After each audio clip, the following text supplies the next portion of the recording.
মেহেরপুরের অধিকাংশ শিক্ষা প্রতিষ্ঠানে নেই শহীদ মিনার। শহীদ মিনার না থাকায় শহীদদের শ্রদ্ধা জানাতে পারছে না শিক্ষার্থীরা।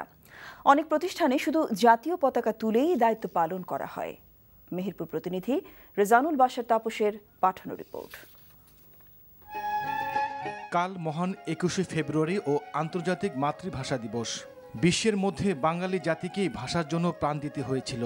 তাই প্রতি বছর ২১শে ফেব্রুয়ারি এলেই শহীদ মিনারে ভাষার জন্য জীবন উৎসর্গকারী শহীদদের প্রতি বিনম্র শ্রদ্ধা জানায় সর্বস্তরের মানুষ।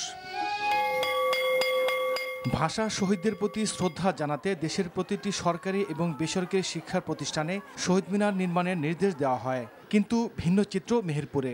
জেলা সদর, গাংনী ও মুজিবনগর উপজেলায় মোট ১২৯টি মাধ্যমিক বিদ্যালয় এবং ২৬টি মাদ্রাসা রয়েছে।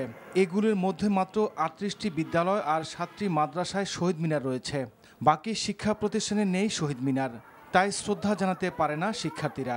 আমাদের স্কুলে শহীদ মিনার না থাকার কারণে সেটা আমরা বাঁশ দিয়ে সুন্দরভাবে তৈরি করি, সেখানে আমরা সবাই মিলে ফুল দিই। আমাদের স্কুলে যদি একটি শহীদ মিনার থাকতো তাহলে আমাদের খুবই ভালো লাগতো। আমরা চাই যে আমাদের স্কুলে একটি শহীদ মিনার তৈরি করে দেওয়া হোক, যাতে ভবিষ্যতে আমরা আরো ভালো করে এই দিনটি উদযাপন করতে পারি। ভবিষ্যৎ প্রজন্মকে ভাষা শহীদদের সাথে পরিচয় করিয়ে দেওয়ার মতো প্রধান মাধ্যম শহীদ মিনার। প্রতিটি মাধ্যমিক বিদ্যালয়ে একটি করে শহীদ মিনার স্থাপনের ব্যাপারে উদ্যোগ গ্রহণ করা উচিত। যেসব শিক্ষা প্রতিষ্ঠানে শহীদ মিনার নির্মাণ করা হয়নি, সেসব প্রতিষ্ঠানে শীঘ্রই শহীদ মিনার নির্মাণ করার উদ্যোগ নেওয়া হয়েছে বলে জানালেন জেলা প্রশাসক।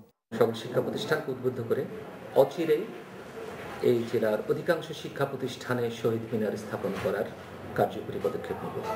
কালক্ষেপণ না করে দ্রুত শিক্ষা প্রতিষ্ঠানে শহীদ মিনার দেখতে চায় শিক্ষার্থীরা।